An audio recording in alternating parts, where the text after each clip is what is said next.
Bonjour, dans cette capsule, on va regarder comment trouver un rapport de similitude dans des figures semblables.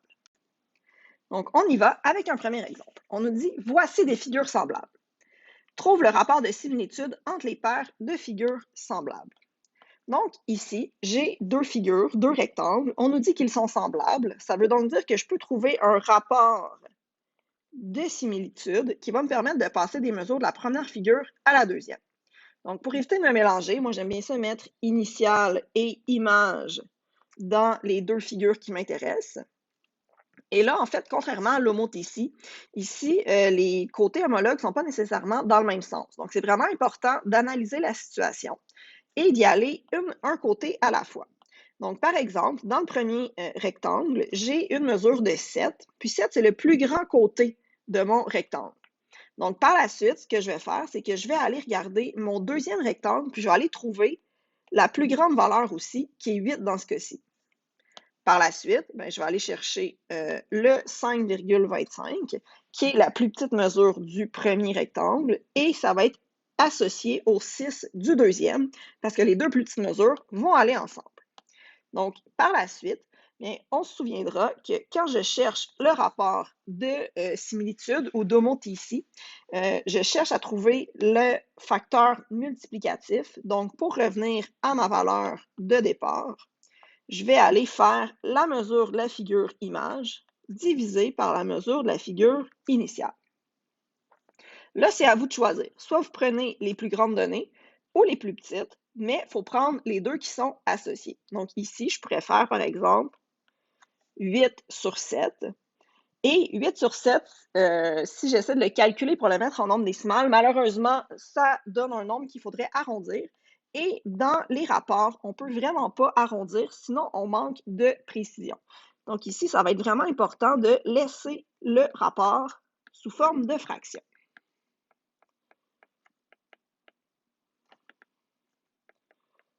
Donc, vraiment important, sinon, quand vous allez chercher des valeurs manquantes plus tard, vous n'arriverez jamais aux bonnes réponses.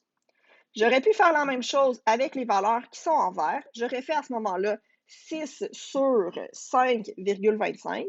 Puis ensuite, je vais aller modifier l'écriture pour avoir une fraction simplifiée. Ça va être aussi 8 septièmes.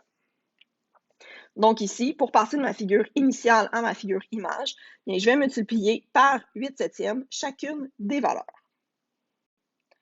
Deuxième exemple, on nous dit voici des figures semblables, encore une fois, et on cherche le rapport de similitude. Donc, même chose. Première étape, déterminer quelle est la figure initiale et la figure image. Moi, j'aime ça prendre la première initiale, la deuxième image. Et là, je vais chercher par quelle valeur est-ce que je multiplie pour passer de un à l'autre. Donc, même chose, je vais commencer par associer les valeurs ensemble. Donc, dans mon premier triangle, la valeur la plus grande va aller avec la valeur la plus grande de la figure image. Ensuite, je vais aller chercher la plus petite valeur, donc le 3 va être avec le 5,7. Et finalement, je peux aller prendre le 13,3 qui va aller avec le 7, qui est la mesure du milieu. Donc, si je veux aller trouver mon rapport de similitude, je vais faire la mesure de la figure image divisée par la mesure de la figure initiale.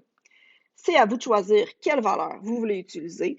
Moi, je vais prendre les valeurs qui sont en rouge, donc 16,91 divisé par 8,9.